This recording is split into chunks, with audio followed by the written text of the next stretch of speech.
بسم اللہ الرحمن الرحیم۔ 3 سورے سے ہیں جن کا آغاز یا ایھا الذین آمنوا سے ہو رہا ہے۔ 3 سورے ہیں، سورہ ممتحنہ ہے، سورہ مائدہ ہے اور سورہ حجرات، جو ہمارا مضمون ہے۔ یا ایھا الذین آمنوا سے بات شروع ہوتی ہے، اوفوا بالعقود، سورہ مبارکہ مائدہ۔ یا ایھا الذین آمنوا لا تتخذوا عدوی وعدوکم اولیاء، اے صاحبان ایمان، اللہ کہہ رہا ہے میرے دشمنوں کو اور اپنے دشمنوں کو اپنا دوست نہ بناؤ۔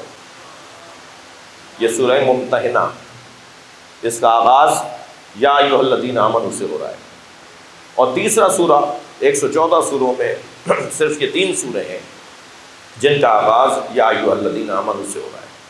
تیسرا سورہ مبارکہ حجرات، یا ایھا الذین آمنوا لا تقدموا بین یدی اللہ ورسولہ۔ ترجمہ سنیے گا، اے صاحبان ایمان، اللہ اور اللہ کے رسول سے آگے نہ بڑھو۔ یا ایھا الذین آمنوا لا تقدموا بین یدی اللہ ورسولہ، اللہ اور اللہ کے رسول سے آگے نہ بڑھو۔ ترجمہ سن لیجئے، پھر آپ کو لطف آئے گا تفسیر کے، جب تفسیر شروع ہوگی۔ اللہ اور اللہ کے رسول سے آگے نہ بڑھو، اللہ کے رسول سے آگے نہ بڑھو تو سمجھ میں آتا ہے، اللہ اور اللہ کے رسول سے آگے نہ بڑھو تو اللہ معاذ اللہ کہاں ہے جو آگے نہ بڑھو؟ یہ بات تفسیر میں آئے گی۔ لا تقدموا، اچھا تقدموا قدم آگے نہ بڑھاؤ، بس بول لو، بات کر لیں اللہ اور اللہ کے رسول کے اوپر، یا نہیں؟ قرآن نے تو کہا ہے کہ قدم آگے نہ بڑھاؤ۔ یہاں تقدموا سے مراد قدموں کا آگے بڑھانا ہے یا مطلقاً تقدم ہے؟ بولنے کی بھی تمہیں اجازت نہیں ہے اللہ اور اللہ کے رسول کے آگے۔ اللہ اپنے موحدوں سے، رسول اللہ اپنے مسلمانوں سے ایسا رنگ چاہتے ہیں جیسا اللہ نے فرشتوں سے چاہا ہے۔ جہاں فرشتوں کو اللہ نے کہا کہ فرشتے وہ ہیں کہ لا یسبقونہ بالقول وبامرہ یعملون، فرشتوں کی صفت قرآن میں جو بیان کی، جس کو ہم کہتے ہیں فرشتہ صفت ہے وہ بندہ۔ یہ ہمارے یہاں محاوروں میں کہا جاتا ہے فلاں مسلمان فرشتہ صفت ہے، فلاں مومن فرشتہ صفت ہے۔ یہ فرشتہ صفتی کیا ہے؟ یہ فرشتہ صفتی قرآن نے بیان کیا، لا یسبقونہ بالقول، وہ اپنی بات بھی اللہ کی بات پر نہیں کرتے، وَبِأَمْرِهِ يَعْمَلُونَ، اور جو اللہ حکم دیتا ہے اس پہ عمل کرتے ہیں۔ یعنی قول میں بھی مقدم نہیں ہونا اور عمل میں بھی مقدم نہیں ہونا، یہ ہے فرشتوں کی صفت۔ اور اللہ اپنے موحدوں سے اور رسول اللہ اپنے مسلمانوں سے فرشتہ صفتی چاہتے ہیں، بات بھی کوئی نہیں کرو اور عمل بھی کوئی ایسا نہ ہو تمہارا کہ تم اللہ اور اللہ کے رسول سے آگے چلے جاؤ۔ اوفوا بالعقود، تم نے جو پیمان باندھے ہیں، وعدے کیے ہیں، طے کیا ہے، معاہدے کیے ہیں، ایگریمنٹ کیے ہیں، ان پر قائم رہو۔ یا ایھا الذین آمنوا، مسلمان مومن کی ایک صفت یہ ہے کہ وہ وعدے سے نہیں پھرتا، جو وعدہ کر لیتا ہے اس پر کھڑا ہو جاتا ہے، ڈٹ جاتا ہے، جان دے دیتا ہے، مگر وعدے سے ہاتھ نہیں اٹھاتا۔ یا ایھا الذین آمنوا اوفوا بالعقود، سورہ مائدہ۔ سورہ ممتحنہ، یا ایھا الذین آمنوا لا تتخذوا عدوکم عدوی وعدوکم، اے صاحبان ایمان میرے دشمنوں کو اور اپنے دشمنوں کو۔ اچھا، بعض اوقات ایسے لہجے کی آیت یا ایسی کوئی حدیث یا ایسا کوئی پیغام جب ہم سنتے ہیں تو ایسا لگتا ہے جیسے، یعنی ایسا لگے گا کہ گویا اللہ کا دشمن اور ہے، ہمارا دشمن اور ہے۔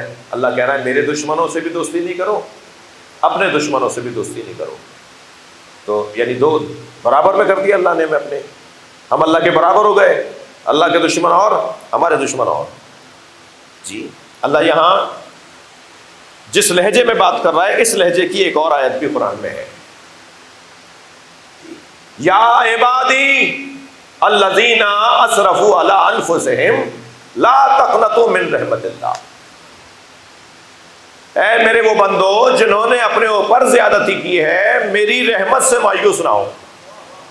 زیادتی جب ہم نے خود کی ہے تو اسے یا اللہ تیرا کیا تعلق ہے؟ تو یہاں اللہ بتانا چاہ رہا ہے کہ جو تم نے زیادتی اپنے اوپر کی ہے وہ وہی تو ہے کہ گویا تم نے میری نافرمانی کی ہے، مجرم میرے ہو، نقصان تم نے اپنا کیا ہے۔ اس لیے میں یوں نہیں کہہ رہا کہ تم نے میری بات نہیں مانی، میں کہہ رہا ہوں یہ تم نے خود اپنا نقصان کیا ہے۔ تو تم نے اپنا نقصان کیا ہے تو اب میں نے منع کیا تھا، تم نے بات نہیں مانی تو تمہارا نقصان ہو گیا، تو اب میرے عذاب سے محفوظ رہو، نقصان تم اپنا کر بیٹھے۔ اسی انداز سے اللہ ارشاد فرما رہا ہے عدوی و عدوکم، میرے دشمنوں کو اور اپنے دشمنوں کو اپنا دوست نہ بناؤ۔ پھر سورہ حجرات کے اندر یا ایھا الذین آمنوا، اے صاحبان ایمان، لا تقدموا بین یدی اللہ ورسولہ، اے صاحبان ایمان اللہ اور اللہ کے رسول سے آگے نہ بڑھو۔ واتقوا اللہ، آج ان دونوں آیتوں کا صرف ترجمہ سن لیجیے، واتقوا اللہ، تقوی پروردگار اختیار کرو، ان اللہ هو سمیع علیم، اللہ بہت زیادہ سننے والا بھی ہے جاننے والا بھی ہے۔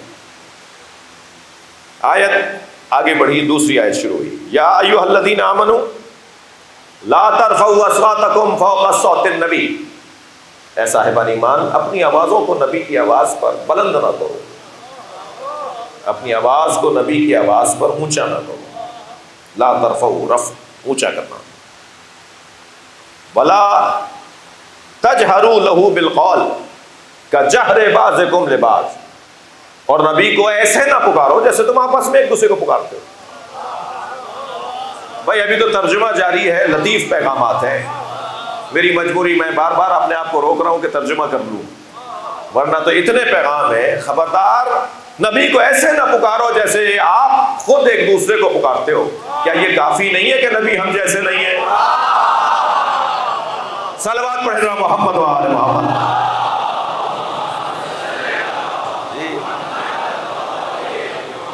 اور یہ نبی ہم جیسے نہیں ہیں، اس پر اسی آیت میں ایک اور دلیل۔ پہلی دلیل تو یہ کہ لا تجہروا لہ بالقول کجہر بعضکم ببعض، جیسے تم ایک دوسرے کو پکارتے ہو ایسے نبی کو نہیں پکارو، یہ ایک دلیل کہ نبی ہم جیسے نہیں ہے، خود قرآن کی دلیل۔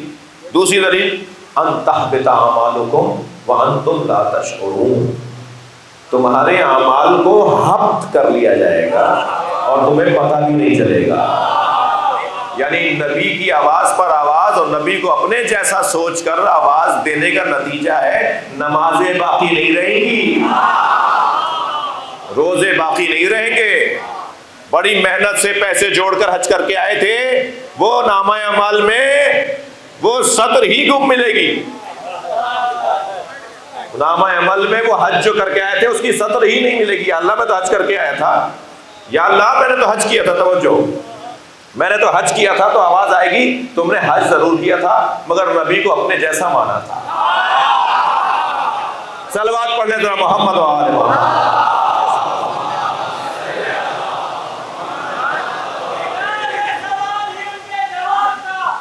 لا تجہروا لہ بالقول کجہر بعضکم لبعض ان تحبط اعمالکم وانتم لا تشعرون، شعور بھی، تمہیں پتہ بھی نہیں چلے گا، جی پتہ بھی نہیں چلے گا۔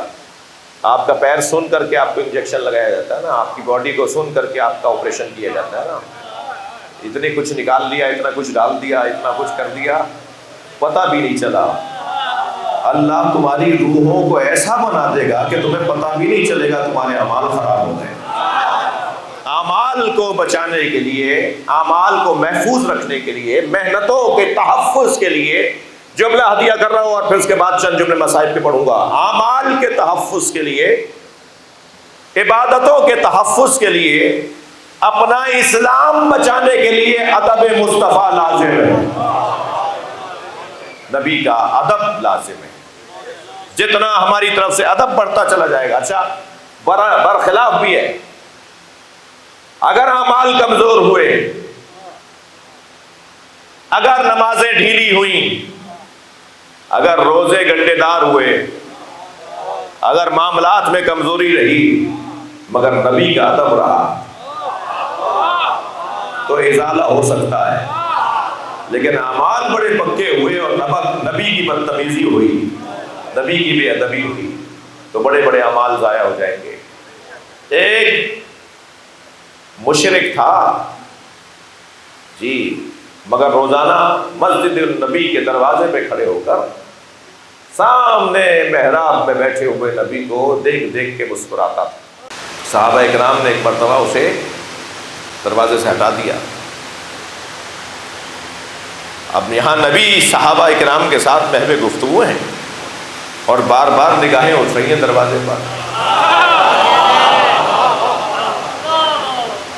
اور بالآخر پوچھ لیا کہ آج وہ دروازے پر کیوں نہیں آیا جو مجھے وہاں کھڑا ہو کر دیکھتا ہے اور ہنستا ہے اور مسکراتا ہے.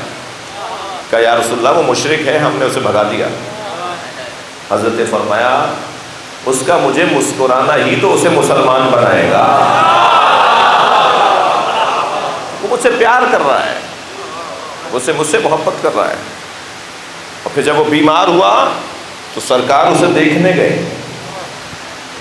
اور آخری وقت میں اس نے کلمہ پڑھا.